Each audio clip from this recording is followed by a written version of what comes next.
నా పేరు కొండా Charan, CPIML mass line ప్రజాపంద party Bhadrachalam division నాయకుడిని. భద్రాచలం డివిజన్ వ్యాప్తంగా అంటే భద్రాచలం పట్టణం, దుమ్ముగూడెం మండలం, చెర్ల మండలం ఈ మండలాలను కలుపుకొని డివిజన్ వ్యాప్తంగా ఉన్నటువంటి ఆర్ఎంపీలు వాళ్ళ అర్హతకు మించినటువంటి వైద్యం చేస్తూ ఉన్నారు. దీన్ని సిపిఐఎంఎల్ మాస్ లైన్ ప్రజాపంద పార్టీగా మేము తీవ్రంగా ఖండిస్తున్నాం. ఎందుకంటే ఈరోజు అర్హతకు మించినటువంటి వైద్యం చేయడం వల్ల అనేక రకాలుగా ప్రజలు ప్రమాదానికి గురవుతున్నటువంటి పరిస్థితి ఉంది. ఇటీవల కాలంలో నిన్న మనం చూసుకున్నట్టయితే పాల్వంచలో కూడా ఒక పిల్లవాడు మరణించడం జరిగింది ఆర్ఎంపీ చేసినటువంటి వైద్యం కారణంగా.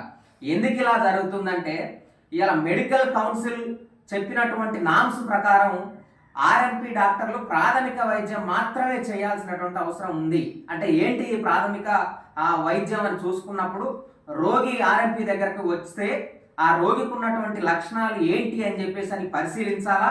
ఉదాహరణకు ఒక పారాసిటమాల్ వేయాలా, అట్లాగే దెబ్బలతోటి చిన్న దెబ్బలతోటి ఎవరైనా వ్యక్తి ఆర్ఎంపీ దగ్గరకు వస్తే బ్యాండేజ్ వేయడం, కట్టు వేయడం చేయాలా. చేసి వెంటనే దగ్గర ఉన్నటువంటి పిఎస్సి అట్లాగే ఈ మెడికల్ కౌన్సిల్ ద్వారా రిజిస్ట్రేషన్ పొందినటువంటి అర్హత కలిగినటువంటి ఎంబీబీఎస్ డాక్టర్కి దగ్గరికి పంపించాల్సినటువంటి అవసరం ఉంది. కానీ ఇది ఏమీ చేయకోకుండా ఇలా ఆర్ఎంపీలు ఎంబీబీఎస్ డాక్టర్లు చేసేటువంటి వైద్యాన్ని మ్యాక్సిమం 99% ఇలా ఆర్ఎంపీ క్లినిక్లలో జరుగుతూ ఉంది. ఎందుకు ఇలా ఎంబీబీఎస్ చదవాలనంటే నీట్ ఎగ్జామ్ రాయాలా, 5 సంవత్సరాలు చదువుకోవాలా, 13 సబ్జెక్టులు పాస్ కావాలా, పీజీ చేయాలా, ప్రాక్టీస్ చేయాలా, 5 సంవత్సరాలకు ఒకసారి మెడికల్ కౌన్సిల్ దగ్గర రిజిస్ట్రేషన్ సర్టిఫికెట్ పొందిన తర్వాతనే వీళ్ళు ఎంబీబీఎస్ డాక్టర్లుగా ఇలా సూదులు వేయడానికో, సిలైన్లు పెట్టడానికి, ఆపరేషన్లు చేయడానికి ఈ రకరకాల వైద్యానికి సంబంధించినటువంటి అర్హత వస్తుంది. ఇదేమీ లేకుండానే మాకు అనుభవం ఉందనేటువంటి కారణంతో ఇలా ఆర్ఎంపీలు ఈ రకమైనటువంటి వైద్యం చేస్తూ ఉన్నారు. వైద్యం చేయడమే కాకుండా చేస్తూ ఉన్నారు. ఇలా నామ్స్కి విరుద్ధంగా ఆర్ఎంపీలు ఇంజక్షన్లు వేస్తున్నారు, బెడ్లు వేస్తున్నారు, క్లినిక్లల్లో సిలైన్లు పెడుతున్నారు, అట్లాగే హై అండ్ యాంటీబయాటిక్స్ వేస్తున్నారు, స్టెరాయిడ్స్ వేస్తూ ఉన్నారు. ఇవన్నీ కూడా నామ్స్కి విరుద్ధంగా ఇలా ఆర్ఎంపీలు రోగులకు వైద్యం చేస్తున్నటువంటి పరిస్థితి ఉంది.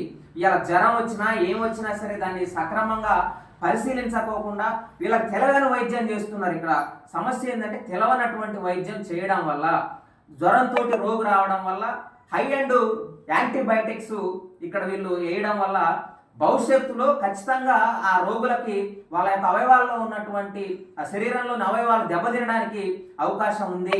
అంతేకాకుండా ఇలా మన జిల్లాలోనే అట్లాగే పక్క జిల్లాలో మన రాష్ట్రంలో కూడా ప్రాణాలు పోయినటువంటి పరిస్థితి కూడా ఆర్ఎంపీలు చేసిన వైద్యానికి సంబంధించి పరిస్థితి ఉంది. మేము దీన్ని తీవ్రంగా ఖండిస్తూ ఉన్నాం. అంతేకాదు, ఇంకా దుర్మార్గమైనటువంటి విషయం ఏంటంటే రిఫరల్ పద్ధతి. వచ్చినటువంటి రోగికి సంబంధించి ఆ రోగి యొక్క రోగాన్ని తగ్గించకోకుండా 2 రోజులు 3 రోజులు తిప్పి ఆ రోగాన్ని పెంచి ఇలా ఆ రోగిని కమిషన్ల కోసం, కాసుల కోసం ఎవరైతే అర్హత కలిగినటువంటి డాక్టర్ల వద్దకు రిఫర్ చేస్తున్నారు.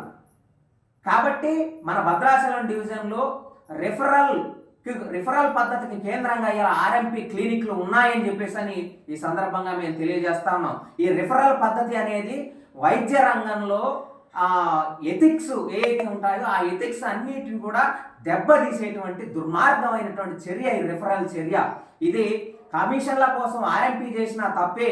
అట్లాగే ఈ ఆర్ఎంపీలకి కమిషన్లు ఇచ్చి రోగులను రిఫర్ చేయించుకొని దీన్ని ప్రోత్సహిస్తున్నటువంటి అర్హత కలిగినటువంటి డాక్టర్ బ్లాక్ చీఫ్లు కూడా తప్పే అని చెప్పేసి వీళ్ళ మీద కూడా కఠిన చర్యలు తీసుకోవాలని ఈ సందర్భంగా మేము తెలియజేస్తా ఉన్నాం.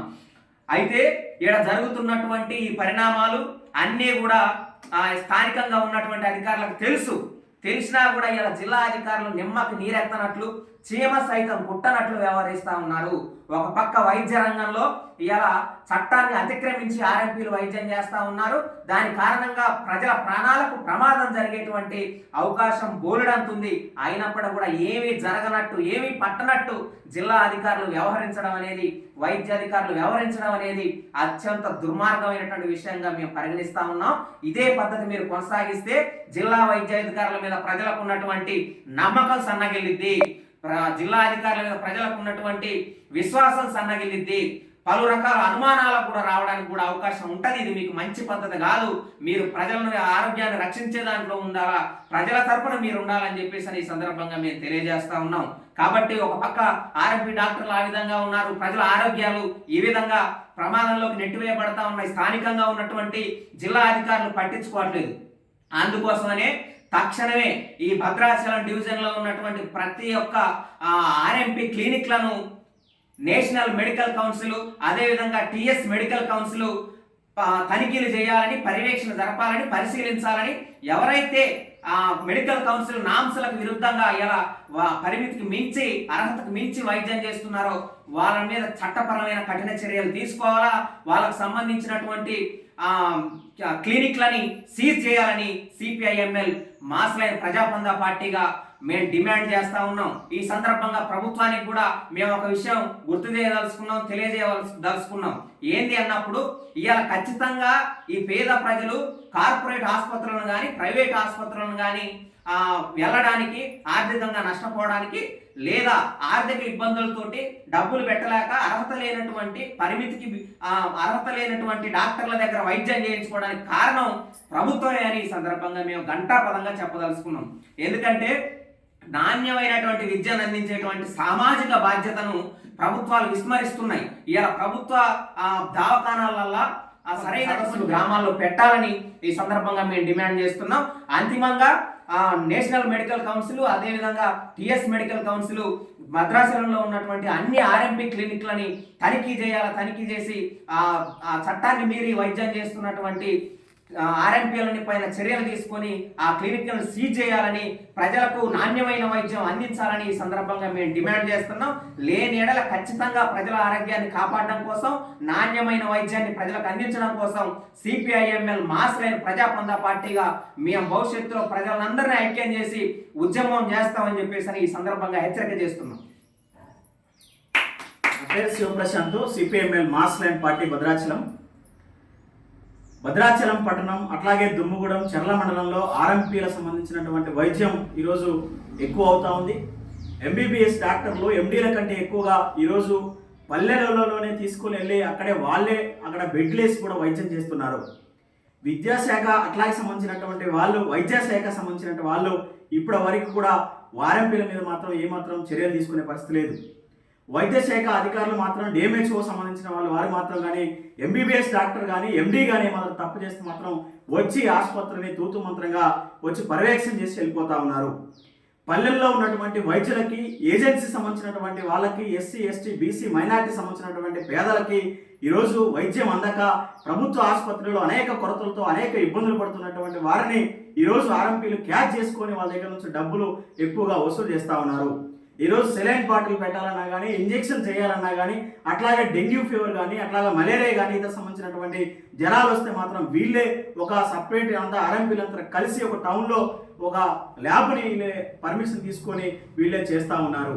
కాబట్టి వైద్య అధికారులకు సంబంధించిన డిఎంహెచ్ఓ గారు వెంటనే స్పందించకుండా ఉంటే ఈరోజు భద్రాచలం పట్టణంలో కాదు, ఇతర సంబంధించిన ప్రాంతాలలో కూడా ఈ ఆర్ఎంపీ వైద్యులు ఒక ఆపరేషన్ చేయకుండా అన్ని మొత్తం కూడా వైద్యం వీళ్ళే చేసే పరిస్థితి కనబడతా ఉంది. ఈరోజు పల్లె దవాఖానాలకు సంబంధించిన దాంట్లో ప్రభుత్వ వైద్యం మాత్రం ఒక పక్క విఫలమైన కారణంతో ఈరోజు ఆర్ఎంపీలు, అట్లాగే ప్రైవేట్ సంబంధించినటువంటి వైద్య సంబంధించినటువంటి డాక్టర్లు ఈరోజు ఎంబీబీఎస్లు, ఎండీలుగా చెప్తున్నటువంటి భద్రాచలంలో పలు హాస్పిటల్స్ సంబంధించిన దాంట్లో కూడా ఈరోజు అదే పద్ధతి కనబడతా ఉంది. కాబట్టి ఆర్ఎంపీలకి సంబంధించినటువంటి సర్టిఫికేట్లు ఇవ్వలేదు. అట్లాగే సంబంధించిన దాంట్లో వైద్యం చేసే ప్రాథమిక వైద్యం మాత్రమే చేయాలి. అట్లాగే వాళ్ళకి సంబంధించినటువంటి కొన్ని రూల్స్తో పొందినటువంటి దాంట్లో ఈరోజు చట్టాలు చేశారు, కానీ ఆ చట్టాలు ఆఫీసులకే పరిమితం అవుతున్నాయి తప్ప ఆర్ఎంపీలకు మాత్రం యథావిధిగా వైద్యం చేసుకునే పరిస్థితి కనబడతా ఉంది. కాబట్టి ఆర్ఎంపీల వైద్యాన్ని సంబంధించిన దాంట్లో ఖచ్చితంగా వికటించి చనిపోయే పరిస్థితి కనబడతా ఉంది. అట్లాగే చాలా ఘటనలు జరుగుతూ ఉన్నాయి. వీళ్ళే స్వయంగా గ్రామాలలోకి వెళ్ళి బెడ్లు వేసి 1, 2, 3 బెడ్లు అట్లా వేసి డబ్బులు ఎక్కువగా వసూలు చేస్తూ ఉన్నారు. సెలైన్ బాటిల్ పెడితే 150 నుంచి 250 రూపాయలు వసూలు చేస్తూ ఉన్నారు.